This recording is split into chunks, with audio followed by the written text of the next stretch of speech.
Inéditos e inconclusos. Un podcast para aprender de la vida en otras vidas.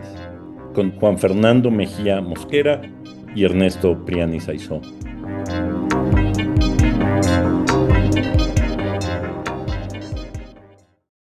Hola a todos, bienvenidos a Inéditos e Inconclusos. Yo soy Juan Fernando Mejía Mosquera desde la ciudad de Panamá. Y yo soy Ernesto Priani desde la Ciudad de México, una lluviosa Ciudad de México. Tú estás lluvioso y yo estoy tormentoso. Parece que Zeus hubiera sido habitante del Pacífico. Muy bien, muy bien. Aquí tuvimos nuestras tormentas, pero ahora estamos como una especie de calma, a ver qué nos depara el cambio climático. Hmm, En ese destino estamos todos juntos. Pero Mm. comencemos, Juan, comencemos, porque la verdad es que hoy tenemos un programa fabuloso. Sí, Si hay algo que es una cumbre de la biografía, es de lo que vamos a hablar hoy. ¿Por qué no nos adelantas de qué? ¿De qué va a tratar el programa hoy? sí. Hoy realmente tenemos un episodio apasionante. Tenemos un autor que es un hito, que digamos que traza un camino y determina lo que han de ser desde su época en adelante las biografías y las escrituras sobre las vidas. Tenemos una obra monumental que tiene una huella cultural que no cesa, que es continua y permanente desde el siglo segundo de la era cristiana en adelante. Y tenemos además que el tema de la obra son dos de las figuras de las que más se habla como paradigmas en política y en, digamos, lo que sería la idea de una persona importante, por lo menos en muchas generaciones. O sea, yo no diría que eso resista la guerra cultural, pero son dos figuras que la gente no ha dejado de mencionar. Pero entonces vamos a decir de quién se trata y de qué libro vamos a hablar. Vamos a hablar de Plutarco, vamos a hablar de su famosísima obra Vidas Paralelas y vamos a hablar de la comparación del par biográfico que componen Alejandro y César, que son, como dije, Alejandro Alejandro Magno Magno y y Julio César, Julio César. por Sí. si hubiera alguna duda, por supuesto. Ah, claro. Porque Alejandro, hay muchos Alejandros, podríamos estar hablando quizás de Alejandro De, Fernández y de Julio tu César, filósofo favorito mexicano, ¿no? hay muchos. Hay un Julio César que está en problemas en este momento en México, entonces podría quizás ser una biografía comparada de dos estrellas del espectáculo mexicano, pero no, hablar de Fantástico. Julio Sí, César y de Alejandro de Macedonia. sí, exacto.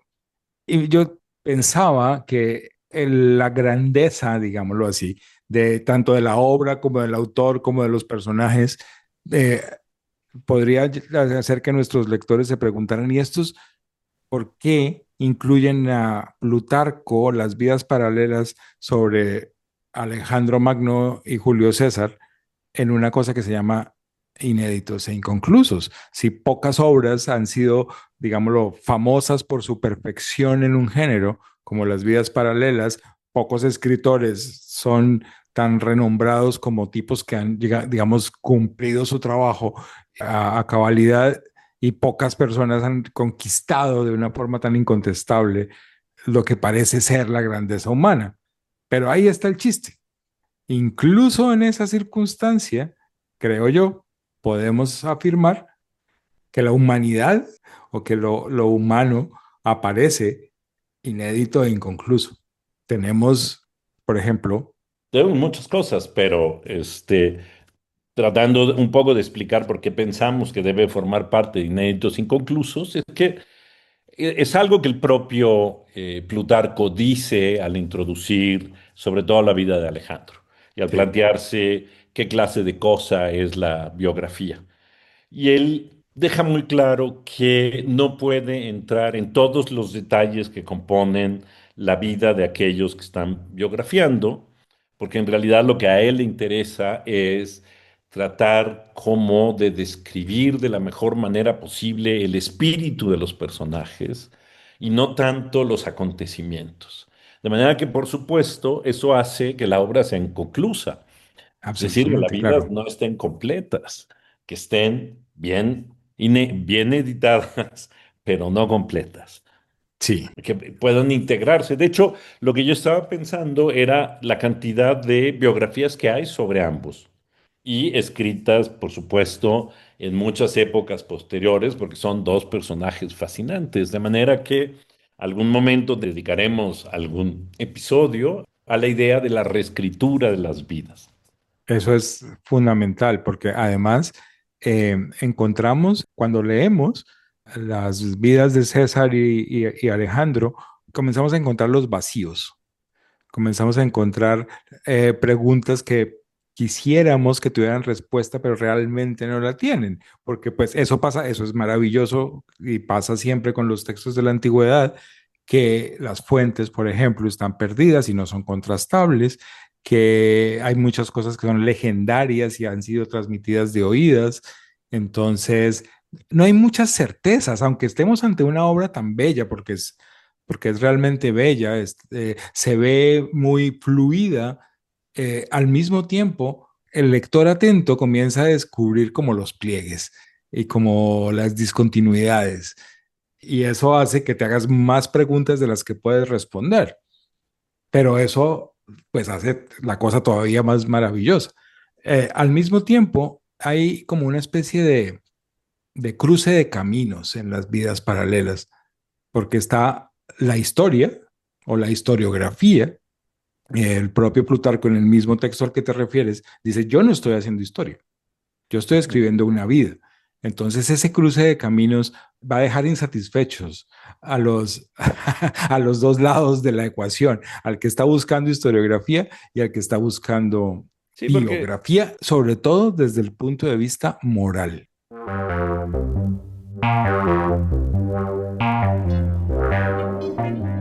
Inéditos e inconclusos.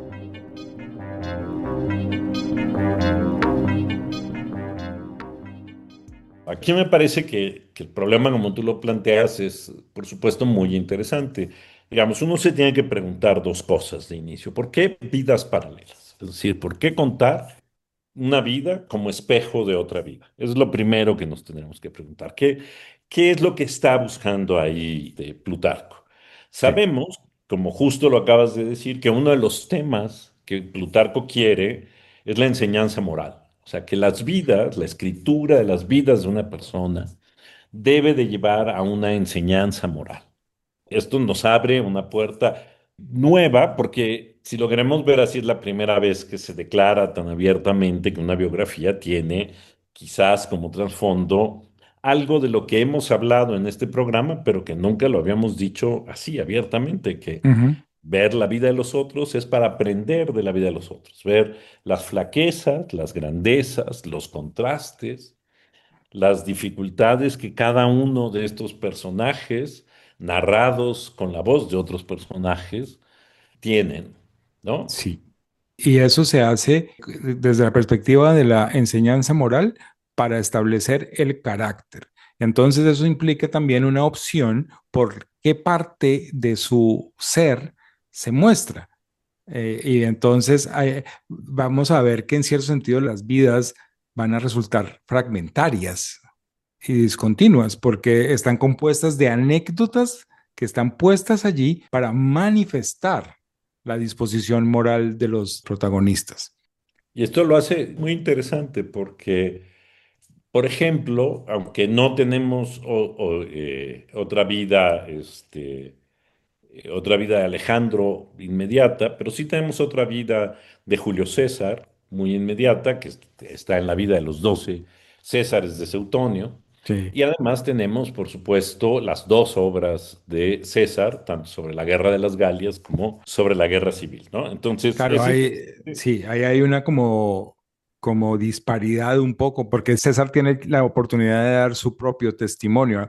Alejandro no escribió, Alejandro tuvo testigos, pero todos esos testigos parecen haberse estado embrujados un poco Bueno, por pero él. también recuerda que Plutarco habla mucho de los diarios, las Ah, sí, efemérides, señor, sí, las de efemérides, es de verdad. de Alejandro y de las cartas de Alejandro, ¿no? es Como verdad, posibles claro. fuentes. Claro, no tenemos Es que no más las tenemos el problema, claro. fragmentos de esas, tanto de las cartas como de las efemérides, y eso dificulta, digamos, el contraste, lo dificulta porque no sabemos qué tanto de lo que nos relata Plutarco tiene, digamos, un respaldo en una transmisión, sobre todo porque hay una cosa que es increíble. A mí, digamos, yo debo decir que yo leía Plutarco muy de joven Ujú. y lo había olvidado casi por completo. Y ahora que tuve la oportunidad de volverlo a leer, lo que yo sí puedo decir es que es un escritor extraordinario. Absolutamente. Hay narraciones de momentos específicos en la vida de Julio César, como en la vida de Alejandro, que son brutales. Por el Sí. detalle, por Son vívidos. son vívidos, hay una pelea de borrachos de Alejandro que es, Sí. que es increíble, o sea, es increíble cómo está contada y cómo, Los en fin, insultos o sea, pero los gestos, las caídas, los los gestos. movimientos en el espacio Exacto, todo, resultan plenamente imaginables. absolutamente. O sea, es una cosa que me dejó a mí realmente sorprendido por la riqueza narrativa que tienen las vidas de Plutarco Sí, y esta estrategia que sigue, que además me parece que otra de las cosas que logra es dejarnos claramente una impresión de quiénes son sus personajes en un sentido, digamos, justo lo que tú decías hace un momento, a partir de su carácter, ¿no? sí. Y quizás ahí lo que es interesante es, de nuevo, el contraste que hace entre una vida y otra vida. Sí, pero antes de desarrollar esa idea, yo quisiera notar que así como hay un elemento de manifestación muy humana de las pasiones y al mismo tiempo de las disposiciones morales que nos permiten manejar esas pasiones o las situaciones en las que las padecemos inevitablemente, hay un elemento que es más que humano y que es sobrenatural, que está presente todo el tiempo y que también se narra de manera vivida. Hay un elemento mítico, hay un elemento religioso, hay leyenda, porque en las vidas de ambos intervienen de alguna forma las divinidades, interviene el destino, interviene la fortuna. Entonces, nos encontramos con líneas narrativas que corresponden a realidades que para Plutarco son absolutamente y profundamente verdaderas, son influyentes en la vida y que él tiene también que comprender. Y son como el marco de sentido en el que se despliega la narración. Pero para nosotros, decir que alguien logre semejante vitalidad en la narración de la intervención de lo sobrenatural en las vidas de los seres humanos, es decir, yo no veía algo así desde la Odisea. Sí, era justo lo que te iba a decir, que no se siente. Es decir, no parece, o sea, no es tan explícita o no está construida la forma en que está construida en la Odisea, donde uno ve a los Mm, dioses dialogar entre sí para sí, tomar claro. decisiones sobre lo que ocurre en la vida de los hombres, pero que aquí está contada como parte de la vida de los hombres, ¿no? Sí, Es decir, se dice que, ¿no?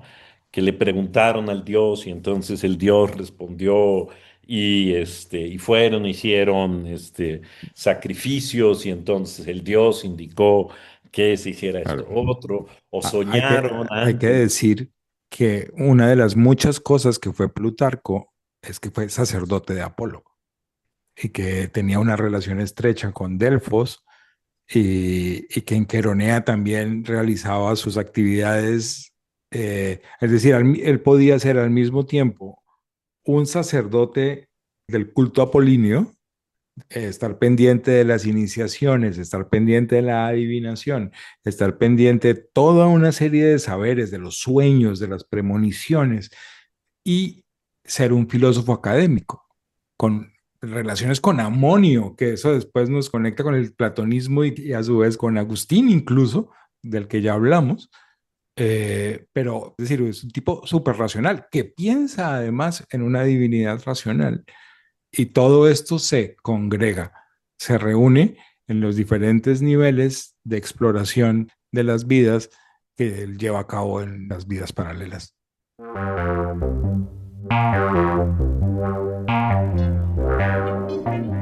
Inéditos e inconclusos.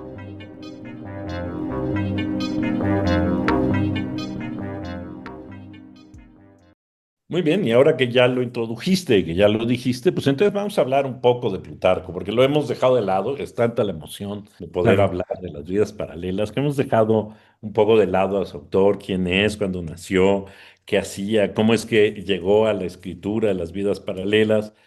Yo sé que tú sabes más que yo de esto, así que Eh, yo no, yo sé de muy pocas cosas más que tú, pero he hecho la tarea.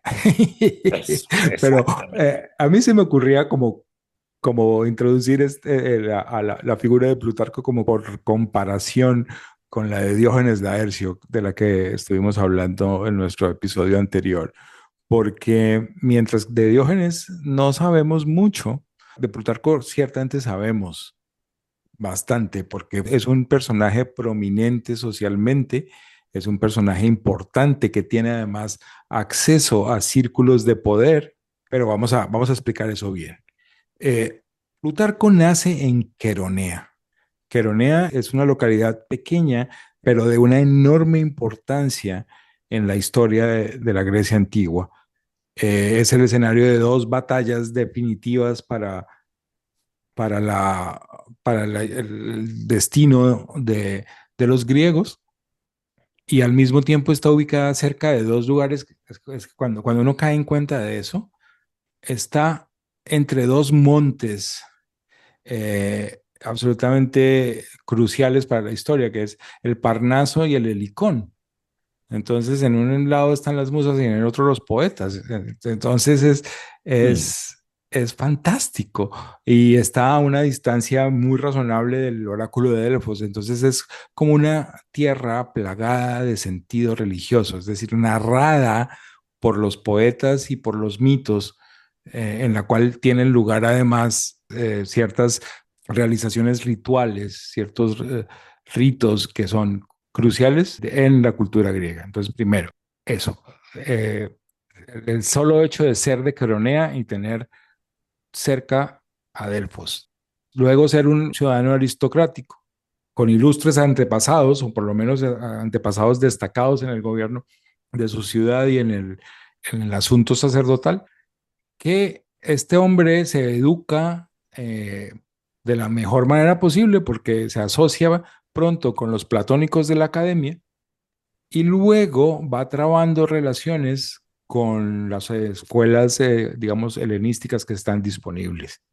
Se encuentra con Amonio, célebre platonista, que se convierte como en su mentor y pues, eso por el lado intelectual. Luego él va a recorrer, va a visitar y va a permanecer el tiempo de su formación en Atenas, va a conocer Alejandría, después llegará inevitablemente a Roma, a la que visitará en varias oportunidades, siempre, digamos, con el rostro y con la cara y con la función del erudito, del filósofo, del escritor, de un insigne conferencista, aunque sabe que se tiende a diferenciar de los sofistas de su tiempo, que no, no le gustan para nada.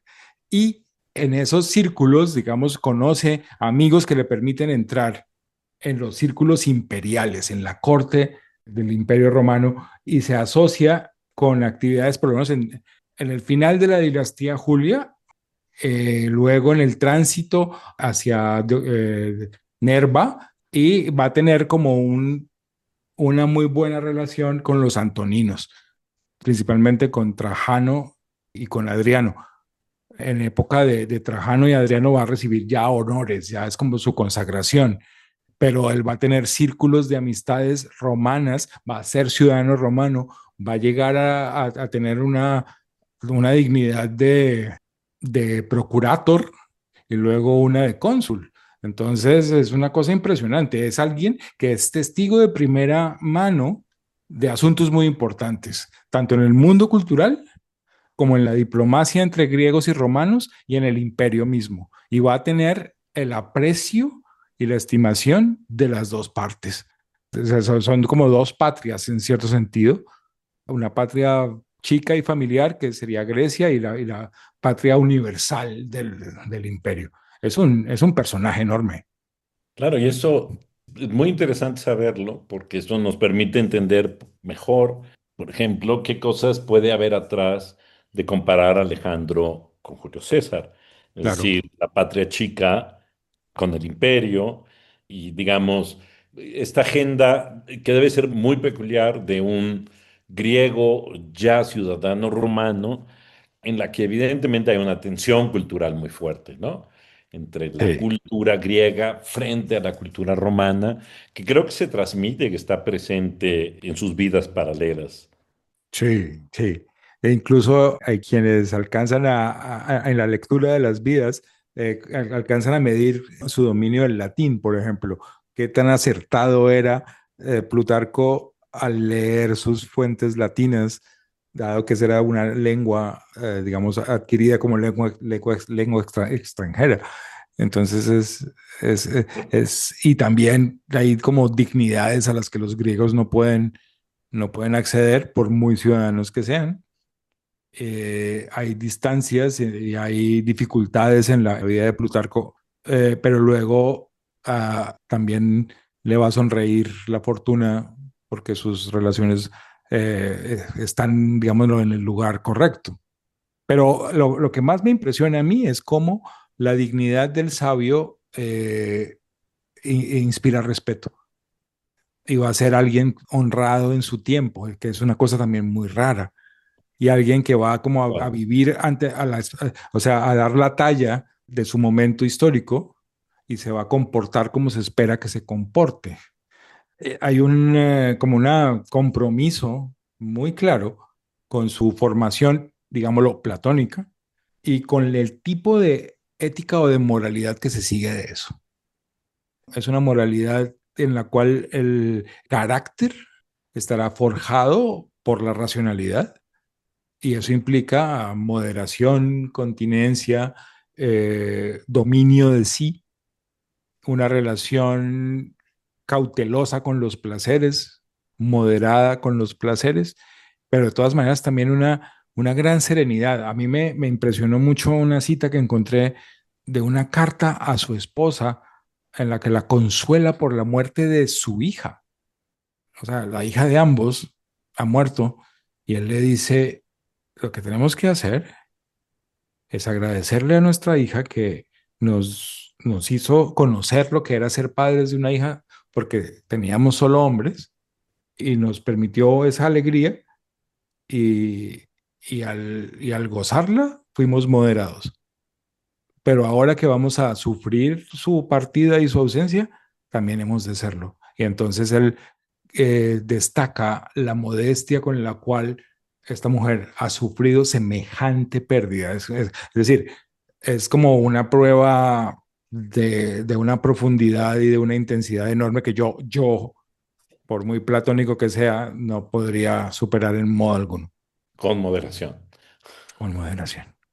No, a punta de moderación no todos vivimos, Sí, pero exacto, pero bueno, me parece que has dado un retrato muy bueno de del autor de estas biografías que nos muestra, digamos, nos muestra muchas cosas, nos muestra, ya decíamos, la tensión incluso en el lenguaje entre ser ateniense y pertenecer al Imperio Romano, o estar en Atenas o formarse en Atenas y ser al mismo tiempo ciudadano del Imperio Romano, pero además esta posición privilegiada de ser no solo un biógrafo, en el sentido de alguien dedicado únicamente a la narración literaria de las vidas de los otros, sino que es un pensador, ¿no? sí, Tiene, total. además de las vidas paralelas, tiene su propia moralia, tiene un pequeño texto sobre el destino y tiene otras obras que, bueno, no se conservan, pero que rondaban la inquietud filosófica, no solo la inquietud literaria, sino la inquietud filosófica.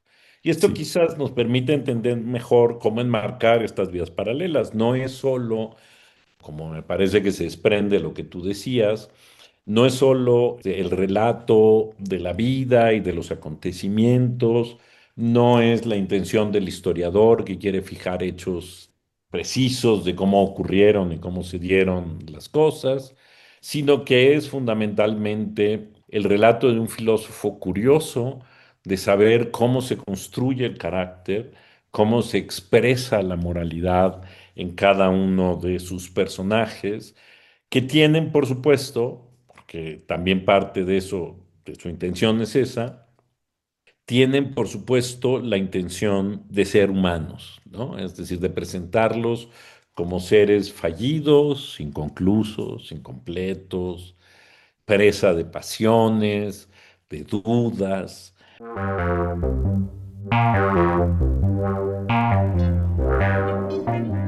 Inéditos e inconclusos, un podcast para aprender de la vida en otras vidas. Pero, a ver, mi pregunta ahora, Juan, es, porque ya, fuera máscaras, digamos, le hemos dado muchas vueltas al asunto. De las dos vidas, ¿cuál es la que más te gustó? ¿Por qué es la que más te gustó? Ay, Dios, yo veía venir esa pregunta. Yo veía venir esa pregunta. Y, y yo, a ver, ah, me queda muy difícil decidir. Ok. Me queda muy difícil decidir.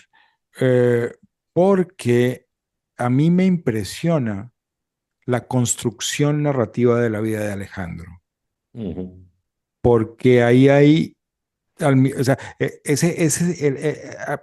me parece como si Plutarco necesitara afirmar los elementos humanos de Plutarco para restarle un poco de divinidad ante todo digamos, el fasto y el adorno y la leyenda y el mito que lo rodea y que rodea a toda su... Es decir, es que cada anécdota de Alejandro podría estar contada como una epifanía. Entonces es muy especial que Plutarco no quiere renunciar a contar eso con los elementos divinos, míticos y todas esas cosas, pero tiene que hacer el trabajo de mostrar lo humano. Y entonces, es decir, y en ese proceso comete, o sea, como o se toma más bien algunas o muchas licencias. No solo escoge lo que más le conviene para mostrar la grandeza de Alejandro, sino que los vicios que Alejandro evidentemente tenía, que no están ausentes de su biografía, de la biografía que escribe Plutarco, eh, esos vicios quedan como reinterpretados, puestos en función de un ideal muy grande. A mí el concepto de grandeza, la idea de que estos hombres quieren más y son profundamente ambiciosos, o sea, han llevado la excelencia del arete como al siguiente nivel, pasar de ser lo máximo a pelear casi el carácter de permanente, de inolvidable, de definitivo para su mundo, para el mundo que les toca vivir. Y eso difícilmente se hace sin violencia. Entonces nosotros los que estamos influidos en o educados, así sea de manera laica en la cultura cristiana, pensamos en que la grandeza y la bondad como generosidad o magnanimidad van juntas. Pero en este caso, la grandeza es ambición. Pero uno no puede decir que este tipo es un ególatra ni que no, porque el tipo está construyendo algo, está construyendo su propio monumento en su propia vida. Entonces, lo que tiene que hacer el narrador para lograr eso es impresionante. Por eso, para mí, el favorito es Alejandro. Pero tengo algo también, digámoslo, favorable que decir de la vida de César. Pero cuéntame tú, sí, No, no, sí. digo, yo sospechaba eso, no por esas razones, pero yo sospechaba que íbamos a coincidir que de las dos vidas, la más apasionante quizás, como está contada, es la de Alejandro. Porque yo sí Sí. creo, sí me da a mí la impresión de que Plutarco tiene simpatía, una simpatía por Alejandro que no tiene por César.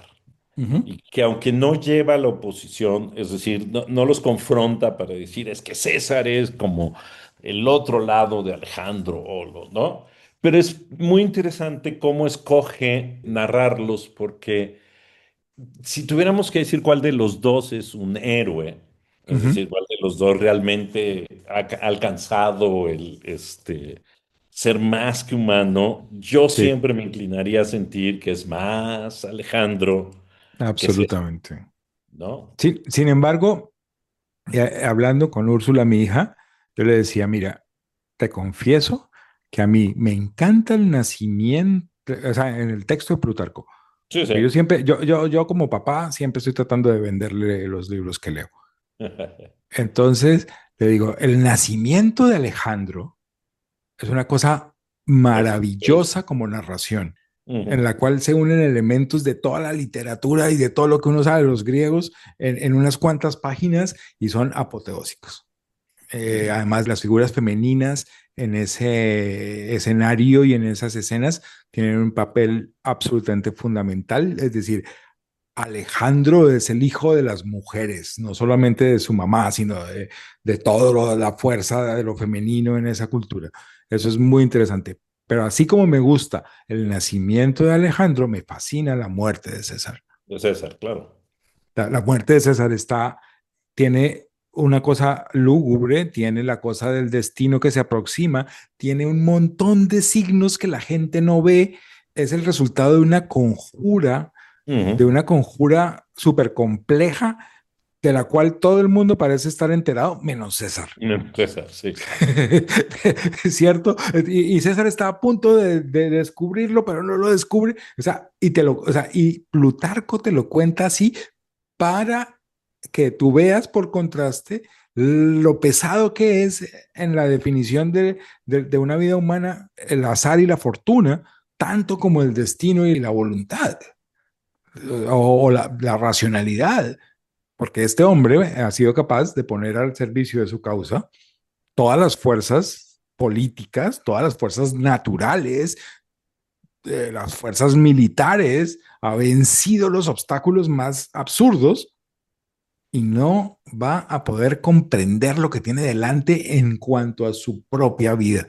Y entonces la muerte de César tiene una vibración dramática enorme, es, es trágica, o sea, yo creo que Shakespeare hizo una cosa fantástica cuando, pero uno dice, o sea, lo que hizo Shakespeare fue leerse muy bien a Plutarco. Ah, por supuesto, por supuesto, Sí, por supuesto. porque no es, o sea, una cosa no sería posible sin la otra. Entonces, sí, entonces yo puedo tener una especie de empate tibio de los dos. O sea, a mí me gusta más como personaje, me gusta más Alejandro, como coincido, Alejandro. es un héroe al que yo diría Es que a mí me parece muy interesante porque, digamos, estrictamente César no hace crecer demasiado el imperio. O sea, no es un conquistador como es Alejandro, ¿no?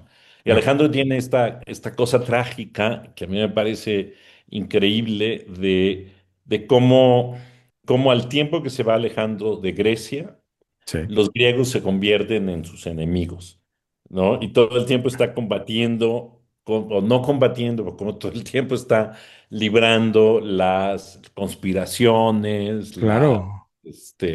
la maledicencia de unos griegos que creen que se ha convertido en persa. Sí, que se ha orientalizado Exacto, hasta el punto de volverse bárbaro. Y es que efectivamente hay muchas metamorfosis de Alejandro. O sea, Alejandro ya tiene, por ser macedonio, un no pequeño hándicap claro. de extranjería con respecto a Ajá. los griegos raizales muy orgullosos de su abolengo. Y comienza este señor a dejarse seducir, porque es que yo creo que lo que tú describes es que progresivamente se va dejando seducir por sus conquistados Así es. y va tomando sus costumbres, va gozando sus placeres, va admirando su sabiduría, va produciendo imágenes en las cuales se mezcla con sus dioses. Ujú. Eh, ahora, a mí esa imagen siempre la acompaño, o sea, la imagen de un Alejandro siempre seducido progresivamente por ¿Mm? sus conquistados, para mí va, es como recuerda que de todas maneras, este señor cuando se va a la cama, debajo de su almohada tiene una Ilíada, la famosa edición del estuche de Ajá. la Ilíada que él Sí, guarda sí. siempre, que lleva un puñal y la Ilíada. Y esas Ya. son como sus dos security blankets, sus elementos ¿Mm? como fetiches de seguridad de quién es él. Él se entiende a sí mismo en clave de Aquiles. Ujú, No, pero hay un peso permanente del elemento dionisíaco ujú. en su figura. Sí, sí. Entonces, a mí me impresiona cómo la pasión por conquistar, por adueñarse de una ciudad tras otra, sobre todo en la campaña de Asia Menor, hasta detenerse ante la India, Ujú, es, es una cosa que se logra porque él está totalmente entusiasmado y ese entusiasmo se contagia en la hueste, porque si no, no se ujú. lograría. Entonces es Claro, una cosa menádica, claro, pero es una hueste a la que ha ido sumando nuevos extranjeros. pueblos y nuevos grupos, y Sí. entonces es muy bonito ver cómo él se transforma, ¿no? Ujú. Cómo él va, no deja de ser griego, pero se ha ido volviendo otro personaje. Y con César ocurre una cosa distinta, porque César en realidad es un gran conspirador. O Sí. sea, Bueno, pero desde... yo antes de que entremos en ese, porque eso da mucha tela, yo sí te haría no le diría una objeción, pero como un matiz a lo que dijiste. Efectivamente, Alejandro construye un imperio que nadie más construye, y menos en el tiempo, y menos a su edad, y con la contundencia que lo hace. Pero yo creo que los romanos entienden que pueden ser un imperio con la conquista de las Galias. Y con la Ujú. conquista de las Galias en términos de no solo el terreno y no solo el pueblo de la Galia, sino de la narrativa que Julio César construye de sí mismo cuando les cuenta a los romanos qué pasó, porque ahora son dueños de lo que un día será Francia. Claro, pero a mí me parece interesante cómo está narrado ese momento, Aseguro. porque lo que pasa es que es interesante porque a lo largo de la vida de Alejandro vamos encontrando siempre nuevos personajes, ¿no? Sí, Darío, los gimnosofistas, nuevos reyes, nuevas gentes que va encontrando. En el caso de César, desde pequeño, ¿no? Con sí, Sila, y luego con Pompeyo, y, ¿no? Y con Catón, y con Cicerón, lo que vemos es que están como todo el tiempo peleándose el mismo grupo de personas sí, es por lo verdad. mismo, ¿no? Claro, Y sí, digamos, yo estaría de acuerdo en que Roma logra pensarse como imperio a partir de César y de la narrativa que Julio César les cuenta, y sobre ujú, todo del desembarco en Britania y de la conquista de los britones, más la conquista de los belgas, ¿no? Hasta llegar al Rin y detener a los germanos y a los vándalos y a sí, todos ellos. Pero al final, digamos, lo que es muy interesante es que la narración es a la vez la narración de cómo pone orden en un territorio al que se le ha dado como administrar, que sí, es la Guerra de las Galias, ¿no? sí. Que él convierte como en su gran aventura bélica. Pero además tiene este pasaje muy bonito en que está leyendo la vida de Alejandro Ah, y sí. llora porque a su edad, o sea, a la edad en que está leyendo la vida de Alejandro, Él no ha logrado Alejandro ya había conquistado un imperio y él el ahí está mundo. perdiendo el tiempo como burócrata en las Galias, ¿no? De acuerdo. Es fantástico, ¿no? No, eso es maravilloso. Y yo creo que el momento de César lo han tenido todos los grandes conquistadores de la humanidad occidental en algún momento. Compararse con la tormenta que es este joven que logra lo que logra en semejante breve lapso. Exacto, huyendo del padre y de la madre, ¿no? Sí, Pero bueno, en fin, increíble. Sí, es verdad. pero es interesante cómo, volviendo a Julio César, después de la guerra de las Galias, lo que tiene que enfrentar es una guerra civil, ¿no? Sí, O sea, todo se da al interior y es, porque él desde, así empieza, de hecho, la narración de Plutarco, él desde niño lo que tiene que aprender es a huir a de aquellos que sobrevivir. lo quieren matar. Sí, o sea, porque ya, sí, ya por el solo hecho de haber nacido en la familia que ha nacido, está señalado, está proscrito por, sí, o sea, es una cuna ilustre, pero esa cuna ilustre lo mete en problemas con quienes detentan el poder en ese momento.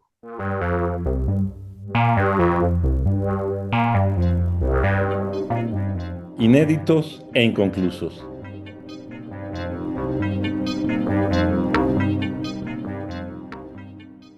Yo creo que podemos entrar en ese elemento, mientras que, como decías, Alejandro tiene que eh, balancear el poder con estos nuevos participantes en su conquista y mantener, digamos, algún tipo de armonía con la gente que se quedó en Grecia, peleándose por sus posesiones, porque todos se están intrigando, pero él está en su obsesión de seguir.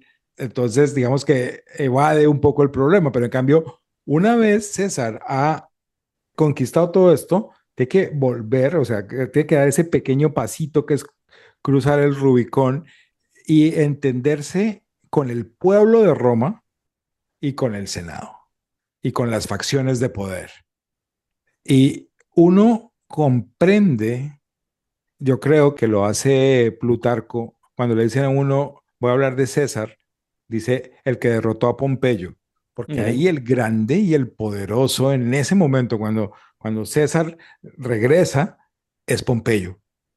Y es medírsele a Pompeyo, manipular el tesoro público, las finanzas, la opinión pública, los senadores, para amasar esa dignidad tiránica, real, dictatorial, o sea, que todo indica que le seduce más que nada, Sí, ¿no sí, pero crees? que además Plutarco es particularmente bueno contándonos la presencia como del pueblo romano. Es buenísimo esa parte, es cierto.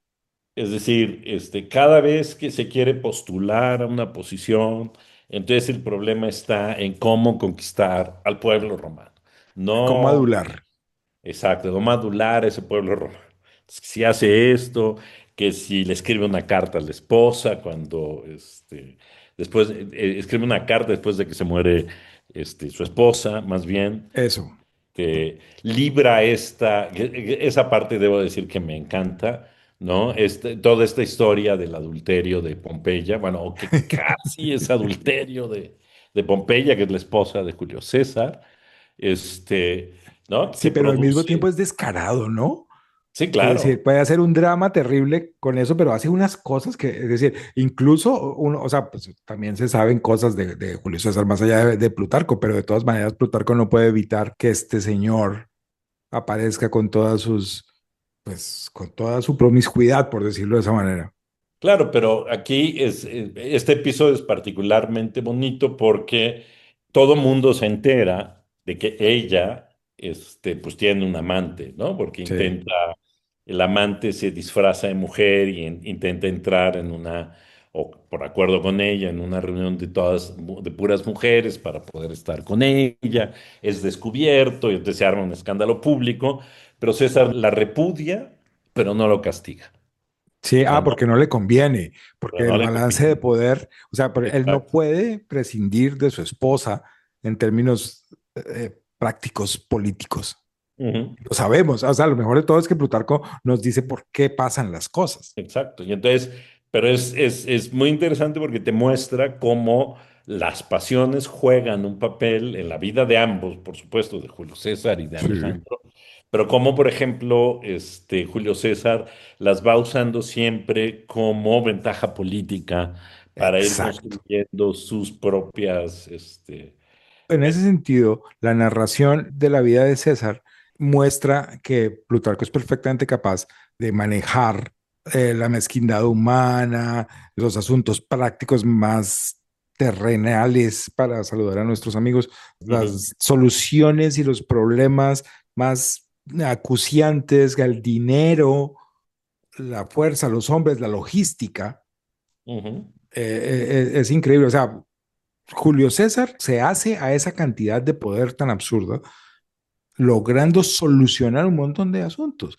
Es que cuando nos explica Plutarco, y nos lo explica brevemente, pero muy claro, el calendario, el desorden que tenían los romanos con los meses y con las fiestas y con las celebraciones, es increíble. Y luego Julio se pone con los filósofos y con los sacerdotes, bueno, vamos a ordenar esta cosa y produce y hace que Roma adopte un calendario que va a ordenar el tiempo hasta, Uf, hasta imagínate, después de Napoleón.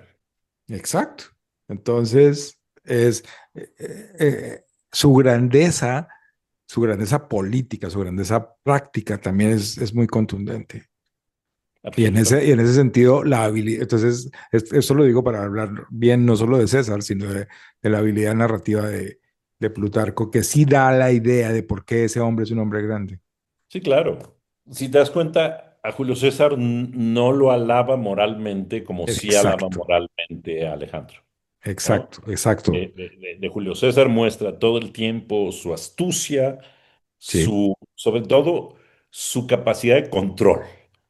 ¿No? De tener control sobre todo, de saber qué ejércitos mover, dónde mover, cómo moverlos, a cuáles dejar atrás, a cuáles llevarlos a la vanguardia, cuándo cruzar el Rubicón, cuándo no, cuándo ir sobre Roma, que además ese momento es fantástico porque explica muy bien por qué cree Plutarco que la salida de Pompeyo de Roma es como un gran error estratégico, sí. y cómo lo toman como con frivolidad y sin valorar las terribles implicaciones simbólicas que Es tenía que perder eso te iba a Roma. decir, la grandeza y la astucia y la inteligencia de César brillan Ujú. por el contraste con los errores y la soberbia de Pompeyo un poco, que cree Exacto. que él va a poder conservar el poder que siempre ha tenido porque es él. Y Ujú. comete, o por lo menos así nos lo explica Plutarco, errores demasiado caros, demasiado Ujú. hondos, que lo van llevando indefectiblemente a la desgracia. Eso es muy notable. Y tú, el lector, tú estás emocionado con lo que está pasando y estás como no solamente aprendiendo historia, porque es que el punto es ese, no estás Exacto. aprendiendo historia propiamente, lo que estás haciendo es aprender de tus La vida. emociones y de tus límites morales porque ves cómo los otros los transgreden en cierto sentido. ¿Y cuándo, y cómo, y con qué fin, y con qué ventajas o con qué pérdidas los transgreden? Porque ese Exacto. es un poco, o sea, justo Pompeyo pierde porque es arrogante, porque no sabe medir, o digamos, sí, eso, no sabe medir que el No opositor cuenta está. con su propia falibilidad, no cuenta con su debilidad y con sus límites. No, no, no, no. Y en cambio el otro sí, o sea, el otro Sí, está todo el tiempo, cae, se equivoca, pero de cada una trata, ¿no? Salvo el momento culminante que es cuando exacto. se da Llega cuenta un de nada. momento en el cual César también olvida sus límites. Llega un momento en el cual se confía en exceso, pero también yo creo que hay una cosa como triste en el apogeo de César, que es también ya un presagio del siguiente error. Ujú, Es como si tuviera una pasión incontrolable a la que no puede fallar. O sea, ser fiel a sí mismo le obliga a buscar la dictadura. claro. Pero él con sus propios recursos puede ver que eso es un error, eso es un desastre, eso no va a salir bien, pero no puede evitarlo y sigue su camino.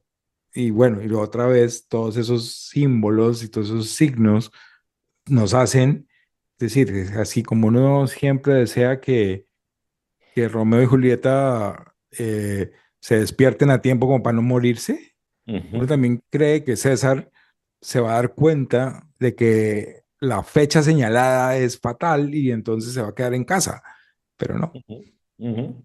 Pero es como, y es el mismo caso, como Alejandro renuncia a regresar, a poner límite a es su verdad. avance. consolidar el imperio y gobernarlo, ¿no? Sí. Decide seguir avanzando hasta que ya no puede más, pues.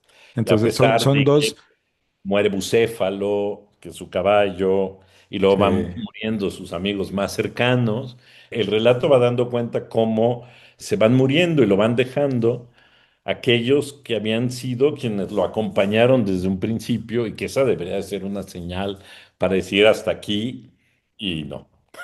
sí, Poco lo mismo que cuentas de César. En ambos hay un destino, por supuesto, hay un carácter y una forma de ser fieles a sí mismos, que sí. son los que acaban por llevarlos a su desenlace. Sí, a mí me impresiona cómo en esta misma época, no solo por Plutarco, sino por los escritores como Suetonio y como todos los primeros historiadores romanos, comienzan a aparecer como claves no solo de la ética, sino de la política, que después uno va a ver reaparecer en el Renacimiento. Como que aquí la experiencia está tan bien documentada, el lugar que tiene la razón, el lugar que tiene la libertad, el lugar que tiene la fortuna en el destino político, que los escritores que retomen esto van a decir es que es el mejor estudio de caso. Claro, casi todos los ejemplos de Maquiavelo provienen de esta época. Claro, claro, ¿No? y Tanto pues los más recientes, pero casi todos provienen porque de Tito hay, Livio. exacto, hay cientos de ejemplos de aventuras exitosas y no exitosas. Exacto. Y eh, son vidas humanas, no son reglas generales de la política, no son principios de la estrategia, no son teorías conceptuales sobre cómo funciona la historia, son vidas de individuos que se enfrentan a circunstancias y toman decisiones y cometen errores y son presa de sus pasiones. Eh, sí, Eso es sí, maravilloso. y que en algún punto quedan ciegos ante las señales, las evidencias, los signos, los mensajes, ¿no? Y uno se pregunta, o por lo menos ahorita de pronto me pregunto, bueno, y a nosotros nos pasará eso? ¿Nos ha ocurrido? ¿Vemos señales y no les hacemos Uh, caso? ¿Hemos dejado pasar algo? ¿Hemos sido demasiado obcecados en una línea? oh, por Dios. Pues yo creo que esa es un poco la reflexión final que tenemos que hacer. Claro, Ahora claro. O que, sea, yo creo que nosotros tenemos nuestra Casandra o nuestras Casandras que nos han prevenido de las catástrofes y tenemos también nuestros Agamenones que son ciegos ante la desgracia inminente y que sin embargo siguen en pos de sus sueños de grandeza. Para decirlo simbólicamente, sí, pero eso es una cosa muy, muy interesante sobre los seres humanos, que no escarmentamos con nuestros propios errores. Es decir, hay una, yo siento que uno gana en comprensión de la naturaleza humana cuando se enfrenta a la lectura de las biografías. Y muy especialmente de estas de las que estamos hablando hoy, pero como especie o como cultura o como sociedad, es muy difícil ganar prudencia.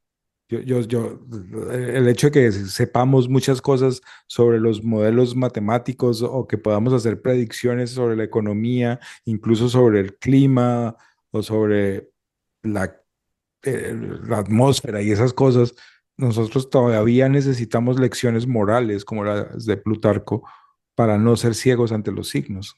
Creo yo que esa sería como la...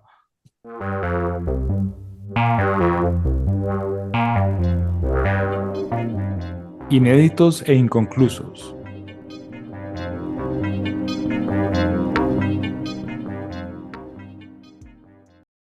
en el fondo, creo que una de las cosas que nos interesa mucho en este podcast y que espero que les interese también a nuestros escuchas, es que podamos aprender para nuestra vida de la vida de los otros. Y me parece que Plutarco es como un extraordinario ejemplo de cómo podemos aprender, ¿no? Es Porque cierto.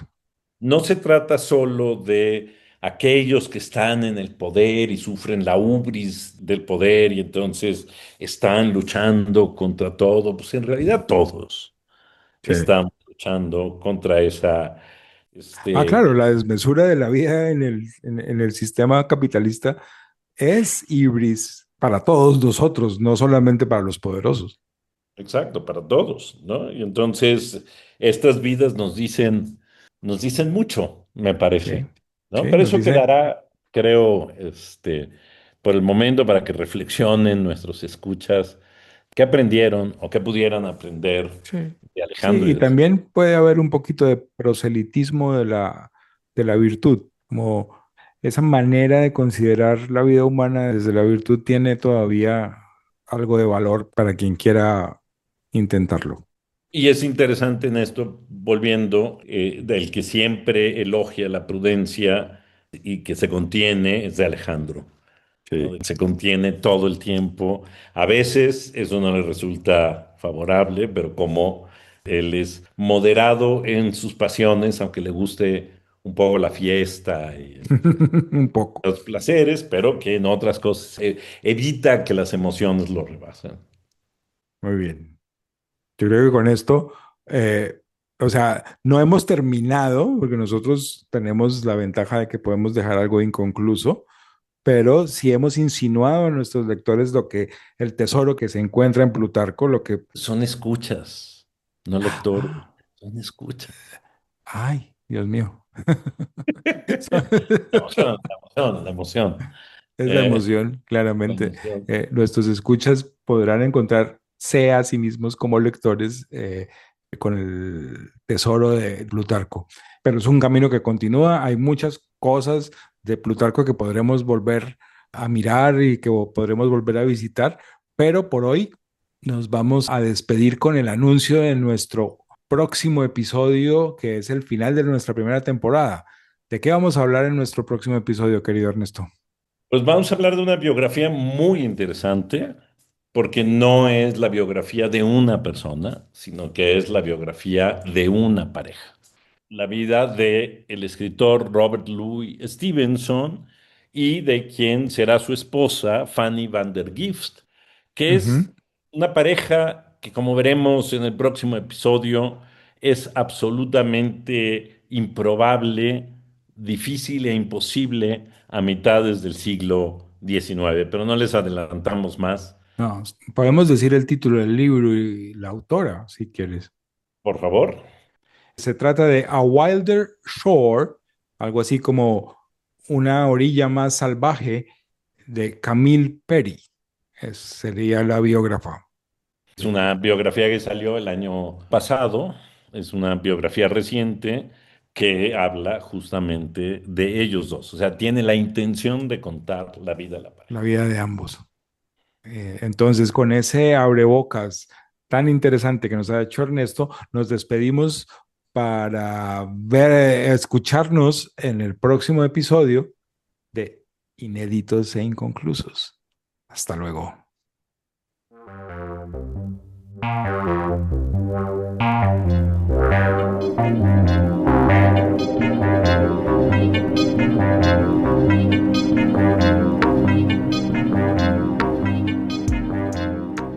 Y bueno, Juan, a todo esto, si la gente está enojada con nosotros o muy contenta con nosotros, ¿qué puede hacer? ¿Nos puede escribir a algún lado? Nos pueden escribir, claro, con sus comentarios, críticas, dudas, preguntas, peticiones a ineditingcon@gmail.com.